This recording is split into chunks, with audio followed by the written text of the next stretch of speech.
Morning बच्चों, आज हम व्याकरण का पहला पाठ पढ़ेंगे। वो है संज्ञा। आप लोगों ने पहले भी संज्ञा को पढ़ा है, तो आज फिर से मैं आपको संज्ञा और उसके भेद बताने वाली हूँ। संज्ञा क्या होता है? ये जो अब चित्र दिए गए हैं उनमें आप देखो कि कौन कौन से चित्र हैं। पहला है पोस्टमैन, जो पत्र लेके आया है। दूसरा एक पुस्तक का चित्र है। तीसरा एक घर है, एक स्कूल है, आप कुछ भी कह सकते हो उसे। एक पाठशाला भी कह सकते हो या घर भी बता सकते हो। चौथा चित्र एक चिड़िया का है। अब यहाँ पे संज्ञा की परिभाषा बता रहे हैं। संज्ञा का शाब्दिक अर्थ होता है नाम। शाब्दिक मतलब संज्ञा को दूसरे नाम से अगर पहचानना है तो वो है नाम। नामवाचक शब्दों को संज्ञा कहते हैं। यह नाम किसी का भी हो सकता है। किसी व्यक्ति, वस्तु, स्थान या भाव के नामों को संज्ञा कहते हैं। जैसे घर, आकाश, पत्थर, जादू, हर्ष, हाथी, आदमी, कलम, बाजार, गांव, दया, गर्मी, रात, इंच आदि। तो यहाँ देखा बच्चों आपने कि ये तरह तरह के मैंने नाम लिए हैं। उसमें कुछ नाम इंसानों के हैं, कुछ नाम कुछ वस्तु के हैं, चीज़ों के नाम हैं, कुछ नाम स्थान के हैं, कोई जगह के भी नाम होते हैं, और कुछ नाम भाव भी हैं कि जो हमारे मन से निकलते हैं, जो हमारे भाव हैं, जो हमारे विचार हैं, उनके भी नाम होते हैं। संक्षिप्त में हम यह कह सकते हैं कि संसार में जो कुछ भी है सबका नाम होता है। आप अपने आसपास नज़र दौड़ाइए, जितनी भी चीज़ें आपको दिख रही है आप उसको आपके नाम से, उसके नाम से पहचानते हो कि वो चीज़ का क्या नाम है। बिना नाम का आपको कुछ भी नहीं दिखाई देगा। तो पूरे संसार में जो भी कुछ आपको, जब भी 24 घंटे जब भी कुछ आप कुछ देख सकते हो, वो सब के नाम से आप उन्हें पहचानते हैं। वो ही नाम को हम संज्ञा कहते हैं। संसार में बिना नाम का कुछ नहीं है। अब मैं आपको बताती हूँ कि संज्ञा के अलग अलग प्रकार हैं। भेद मतलब प्रकार। पहला है व्यक्तिवाचक संज्ञा, दूसरा जातिवाचक संज्ञा और तीसरा भाववाचक संज्ञा। आगे हम ये तीनों जो भेद हैं उनका विवरण जानेंगे। वो क्या है वो पता चलेगा। पहला है जातिवाचक संज्ञा। यहाँ हमने पहला जातिवाचक संज्ञा लिया है। नाम तरह तरह के होते हैं। कुछ से पूरी जाति सा समूह का पता चलता है। अलग अलग नाम होते हैं, पर कोई चीज़ ऐसी होती है कि ग्रुप को, पूरे दल को, पूरे जाति को, पूरे समूह को रिप्रेजेंट करते हैं। पूरे जाति को, समूह को उसके एक नाम से पहचाना जा सकता है। जैसे आपको आगे उदाहरण के द्वारा बताया जाएगा। ऐसे संज्ञा शब्द जिससे किसी वस्तु, व्यक्ति, स्थान आदि की पूरी जाति का बोध हो, उसे जातिवाचक संज्ञा कहते हैं। अब जैसे मैंने अगर बोला कि शहर, मेरा बड़ौदा शहर बहुत सुंदर है, अगर मैंने ऐसा वाक्य बोला है तो उसमें जो शहर है, वो शहर जो शब्द है वो जातिवाचक होगा। क्योंकि शहर कुछ कोई सा भी हो सकता है। मुंबई हो सकता है, चेन्नई हो सकता है, बेंगलोर हो सकता है, कलकत्ता हो सकता है, कुछ भी हो सकता है। तो पूरा शहर जो है वो जाति को, एक समूह को, सारे शहरों को आपके नाम से जाना जाता है शहर। तो इसलिए उसको हम जातिवाचक संज्ञा में कहेंगे। लेकिन अगर मैंने बड़ौदा बोला है तो वो व्यक्तिवाचक आएगा, क्योंकि वो सिर्फ एक बड़ौदा के बारे में आपको बता रहा है। आया ना समझ में कि शहर जो है वो बहुत सारे शहर को उससे पता चलता है कि ये बहुत सारे शहर हो सकते हैं, कोई भी हो सकता है। लेकिन बड़ौदा बहुत सारे नहीं है, बड़ौदा एक ही है। तो वो है, वो व्यक्तिवाचक में आएगा। इसलिए शहर जो है वो जातिवाचक में आएगा। जातिवाचक के उदाहरण में आपको बताती हूँ। जैसे कमरा, लड़का, बहन, बर्तन, पेड़, फूल, गांव, शहर, कुत्ता आदि। अब इसमें कहीं आपको सोचते होगे कि फूल तो क्या है, फूल ही होता है ना, एक ही फूल होता है ना, वो कैसे जातिवाचक में आएगा? कुत्ता कैसे जातिवाचक में आएगा? कुत्ता तो कुत्ता ही होता है।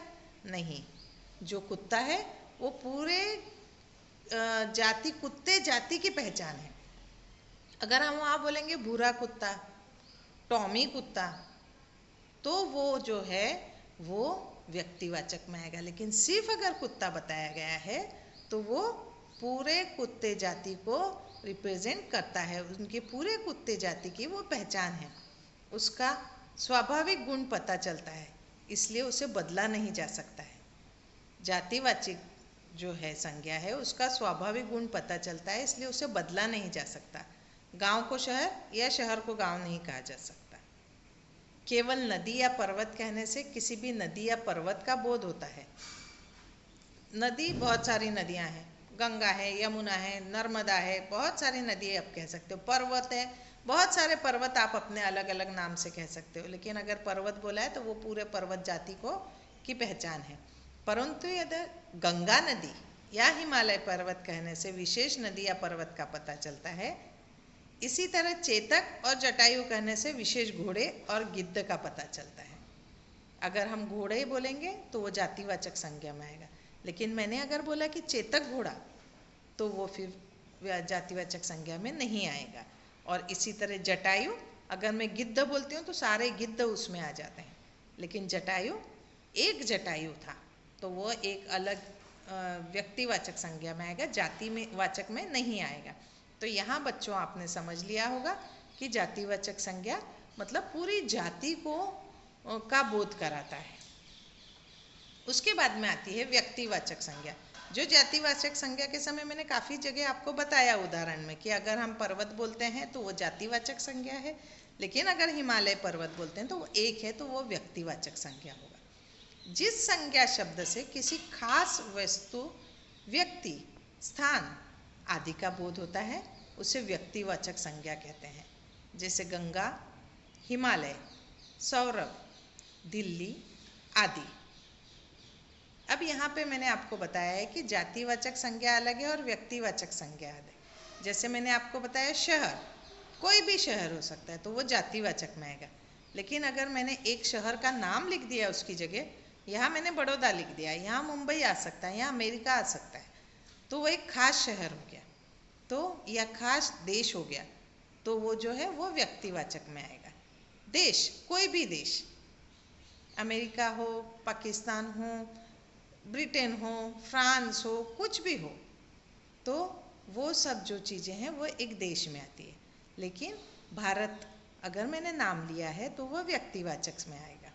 घोड़ा, कोई भी घोड़ा हो सकता है, लेकिन अगर मैंने वहाँ चेतक घोड़ा बोला जो राणा प्रताप का घोड़ा था, वो चेतक घोड़ा व्यक्तिवाचक संज्ञा में आएगा।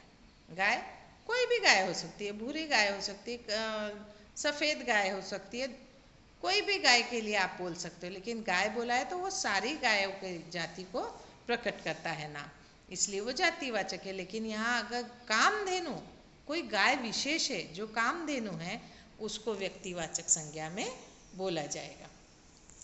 बच्चों, इसके बाद एक संज्ञा आती है भाववाचक संज्ञा। अब आपने सोचा जातिवाचक और व्यक्तिवाचक में सारी तो संज्ञाओं के नाम हमने सुन लिए, अब ये भाववाचक संज्ञा क्या है? कुछ संज्ञाएं किसी गुण, दोष, भाव, दशा आदि का बोध कराती है, ऐसी संज्ञा को भाववाचक संज्ञा कहते हैं। ये संज्ञा दिखाई नहीं देती, इसका सबसे बड़ा गुण ये है, पहचान ये है कि ये संज्ञा जो है वो दिखाई नहीं देती, उसे हम केवल महसूस कर सकते हैं। जो बिना दिखाई देने वाली चीज़ें होती हैं उन्हें भी संज्ञा होता है, उन्हें भी नाम होता है और इसीलिए वो संज्ञा में भी आते हैं, तो इसीलिए इसे भाववाचक संज्ञा कहा जाता है। जिन वस्तुओं को हम देख सुन सकते हैं उन सभी के नाम होते हैं। उन चीज़ों के भी नाम होते हैं जिन्हें देखा सुना नहीं जा सकता, केवल महसूस किया जा सकता है। जैसे मिठास, सुंदरता, प्रेम, मैं सुंदर कोई चीज़ देखती हूँ, लेकिन सुंदर जो शब्द है उसको नहीं देख रही हूँ, महसूस कर रही हूँ, क्योंकि ये सुंदर है, मीठी चीज़ है, मिठास है, उसमें कड़वाहट है, खट्टापन है, तो वो सब मैं महसूस कर रही हूँ, मेरे मन से महसूस कर रही हूँ। तो उसका भी एक नाम है, जो मैं देख नहीं रही हूँ, सुन नहीं रही हूँ, सिर्फ महसूस कर रही हूँ, उसे बोलते हैं भाववाचक संज्ञा। जैसे हम मिठाई खाते हैं, इसमें हमें मिठास का अनुभव होता है कि मिठाई मीठी है, मिठास है, उसमें मिठास को हम केवल महसूस कर सकते हैं, देख या छू नहीं सकते। जो मीठी चीज़ है उसको, मिठाई को हम छू सकते हैं, लेकिन उसकी मिठास को हम छू नहीं सकते, सिर्फ महसूस कर सकते हैं हमारे जीभ से कि ये मीठा है। यह मीठा शब्द भी संज्ञा है, क्योंकि यह किसी वस्तु के गुण का नाम है। गरीबों के प्रति दया का भाव रखना। कोई भी गरीब आता है तो अपने मन में दया आ जाती है, कोई भी लाचार व्यक्ति आता है, जो कमज़ोर व्यक्ति आता है, तो हमारे मन में एक भाव उत्पन्न होता है, दया का भाव, कि कैसा है बेचारा, मैं इसकी मदद करूं, कोई इसकी मदद क्यों नहीं करता, ऐसे भाव हमारे मन में आते हैं, और वो होते हैं दया के भाव, दूसरे के प्रति दया दिखाना।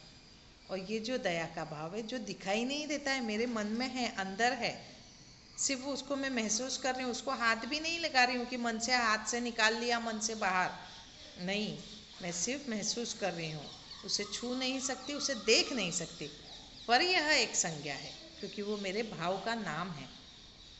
बच्चों, यहाँ 3 चित्र दिखाए गए हैं, देखो ये सब भाव हैं। पहला, आश्चर्य कर रहा है बच्चा, कोई भी अनोखी चीज़ देख के आश्चर्य होता है, चेहरे पे आश्चर्य का भाव आ जाता है, वो भाववाचक संज्ञा है।